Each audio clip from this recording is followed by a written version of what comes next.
Hi everybody. One of the questions that I get quite a lot, which I thought I'd help clear up since I do get it written to me a lot, is how do I know the difference between my ego answering a question when I'm speaking to my soul and my soul answering? So that's an important question. It takes practice for one, which is why I tell people regularly, if you're going to work with your soul, you got to start working with things that are insignificant to the ego, which is anything the ego feels it needs to control. So for example, if you're taking supplements, ask your soul if you need the supplement. Then ask your soul, for example, if it's capsules, how many capsules do you want? 1, 2, 3, etc. What color shirt would you like to wear today? What color pants? Which socks would you like to wear? In the gym, which exercises? The more you work with your soul on things that the ego does not feel it needs to defend against, the better you're going to do at picking up what I call the soul signature. The ego acts largely from the head. So when you're getting an answer from the ego, there's activity in the mind, and there's almost always an active process. The soul's response comes to you from a deep listening. If you're listening, you can't be talking in your head. So one of the key problems, if people don't do the work to go deep enough into get that sense of when the soul's talking, when it's things that the ego doesn't have an attachment to, then they can't tell when it is the ego or the soul. Now, the ego will impersonate the soul whenever it feels like what you're asking about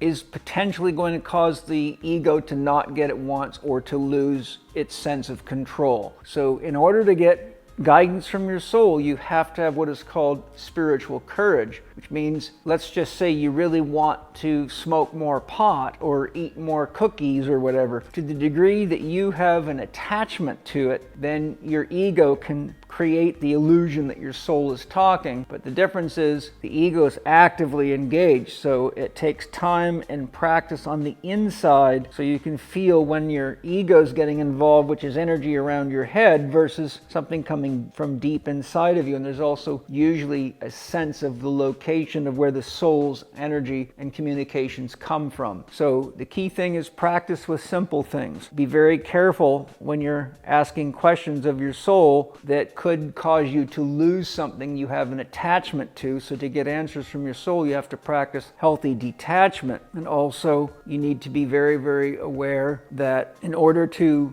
really gain guidance from your soul, you have to be brave enough to let go of beliefs and behaviors and habits that you have maybe got some dependence on or addiction to, but ultimately don't serve you. As you grow deeper into soul, the ego perceives that it's dying, so it starts trying to take over and control and make excuses and pull you off your path. So have a clear dream for your spiritual development, practice with simple things, practice detachment, and be most conscious that you have to go into deep listening whenever you're asking an important question, but don't ask important questions until you're very skilled at getting answers to simple ones that aren't a threat to your ego.